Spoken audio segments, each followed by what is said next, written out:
Have you ever traveled internationally? Go somewhere where there's a passport needed? Where are you from? How did you get here? How are you getting back? Who's going to let you in? And who vouches for you? How do you enter somewhere? I think that any of us that have been on an international border, standing there with our passports and our visas trying to get in, have gotten a little nervous. I know that there have been times where I have, even going into Canada with the kids. I look back and we're entering into Quebec and they said, okay, don't act weird.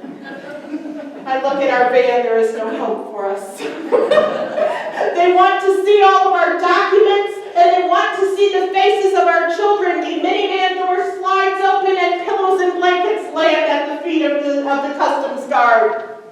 Hi, it's us. This psalm that was read is also a gatekeeper. It's a psalm of entrance. How do you enter into the hill of the Lord? How do you enter into God's tabernacle? How do you go where God dwells? This is what this is, a psalm of entrance, asking how you can enter in.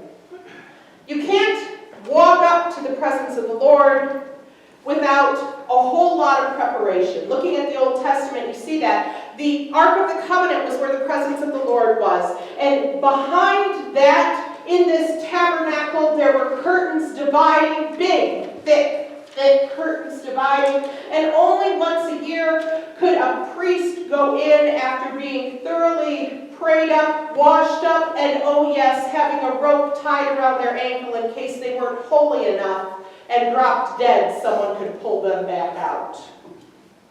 Church, if I had to tie a rope to my ankle every day I had to come up and preach, it would really change my walk with the Lord, I do believe.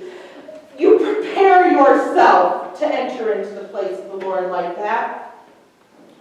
Now, going on to the holy mount of God, still called Zion, called Mount Moriah, same place, the holy mount of the Lord.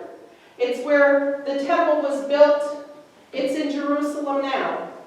And entering in there as we entered in as a family last year, you go through a little different entrance. And yes, you need your passports. Yes, you need your IDs. Do you have an electronic tablet? Because that can't go. Do you have weapons? That can't, go. Certainly, of course. Everyone else is walking around with machine guns, but you better not have anything. Fine. Do you have a Bible or any other religious article because you understand that it's against the law and you'll be arrested to pray there?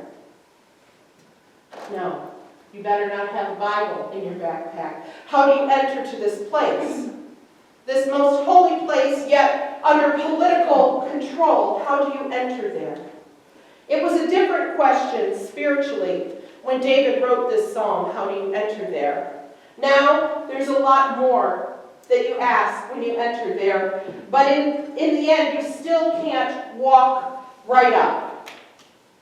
How do we enter? Well, I guess first we need to think about what it is that we're entering. This holy hill. Certainly, the Ark of the Covenant would have been there. The tabernacle would have been there. The Levite priests would have been there. All when David is writing this. But what is there, and why is it so special? Certainly the Ark of the Covenant, but this one stone, this one place is called the foundation stone. This is where the temple was, and why is it so sacred? Well, there are some that believe that when God said, let there be land, let the earth separate the waters, that this is where that started. That either God dropped a stone and out pushed the land, or up from it came the land and out pushed every other piece. This is believed to be by most religious groups the very inception of where the land began, where the world began. It is also believed to be, and fairly accurately kept record of, being the place where when Abraham walked up the hill and was going to sacrifice his son Isaac, and instead a ram came into the thicket and was sacrificed right on that mountain, that's that same stone. And then that same location became the location where the temple was built. In fact, that's why the temple was built there. This one stone, which of course is the one place most contested as far as real estate goes in the world. This is where the holy place of the Lord was when David wrote this. That tabernacle, that Ark of the Covenant, was on top of that foundation stone on that hill where Isaac had been saved from sacrifice. A hill that Jesus would know quite well, but we'll get to that. This is where they were entering the holy place of the Lord. And God's presence was there. In the Holy of Holies, in this place where only the priest could enter, there was God's presence. So David asks, how can you possibly enter this place? Well, the question is a question of entrance, but it's also a spiritual question. How can we, knowing who we are, enter into that presence of God? How can we ever be worthy to get that close to the Lord? How can we ever be acceptable? Linda read this morning what God's looking for. The one who is blameless can enter into the Lord. Blameless. Blameless was a term that was used in the Old Testament for those sheep that were perfect and white and could be sacrificed, those ones without sickness or blemish or spot. Blameless. Are we blameless? Without spot, without sin, walking in perfection. Are we blameless? Is this a question meant for us? Maybe. So let's test ourselves. Are we blameless?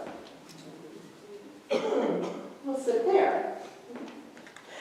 Have we always spoken from our heart? Okay, that's what the scripture's asking. Have we never slandered, spoken negatively about others, or gossiped in any means? Is anyone out yet? Katie's out, and a little child shall lead us. Honey, everyone else in the room's out too. We are out. We are out. We don't make it. All of us have been broken by the power of sin. All of us have violated the will of God. We can't reach the character of this psalmist. We cannot pass this threshold. We cannot enter onto the holy hill. None of us have earned the right to God's presence. So, the good news is, this can't be about us. This can't be a list like when I first read it, where guilt piled upon me, where I came down and said, you want me to do what, Lord? Because I just read this, and I failed before I saw the words. What do we do here, Lord? What do we do here? But this is not a psalm of guilt. This is a psalm of freedom. Because if we took this upon ourselves and asked, who can enter into the presence of the Lord? Who can worship the Lord? Then we get to the point of telling that the only people that can come into the presence of God is some kind of perfect, self-righteous, prudish goody-goody.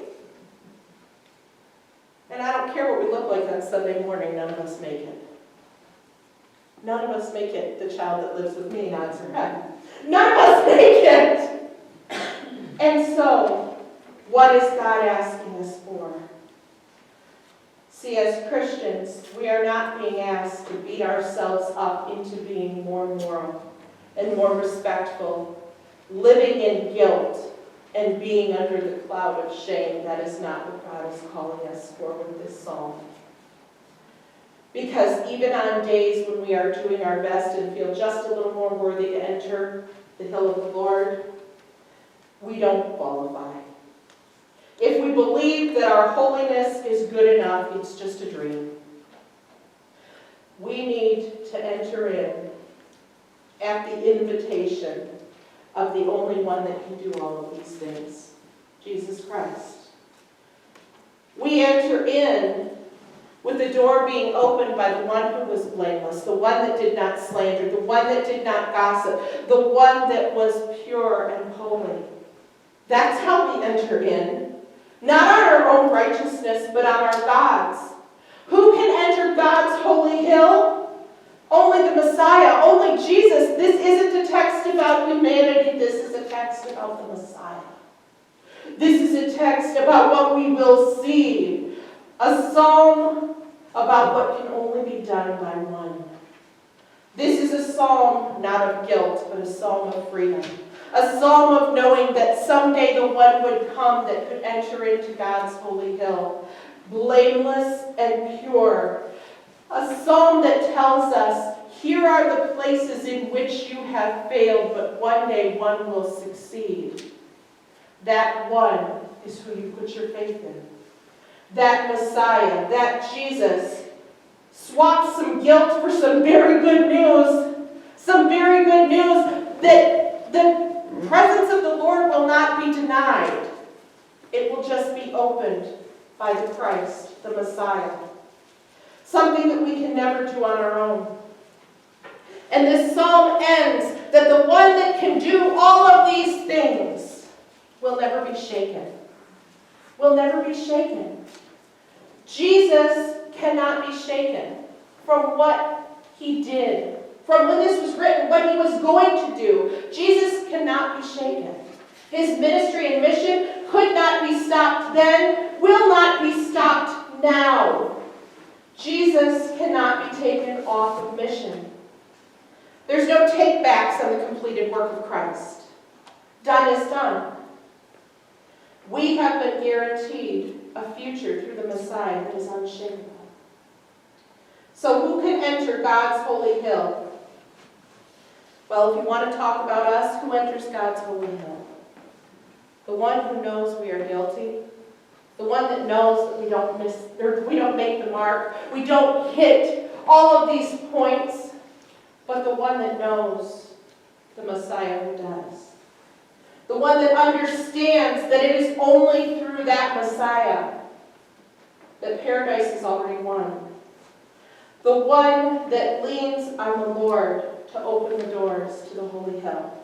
Not our own good works, not our own character, because by that we will fail always.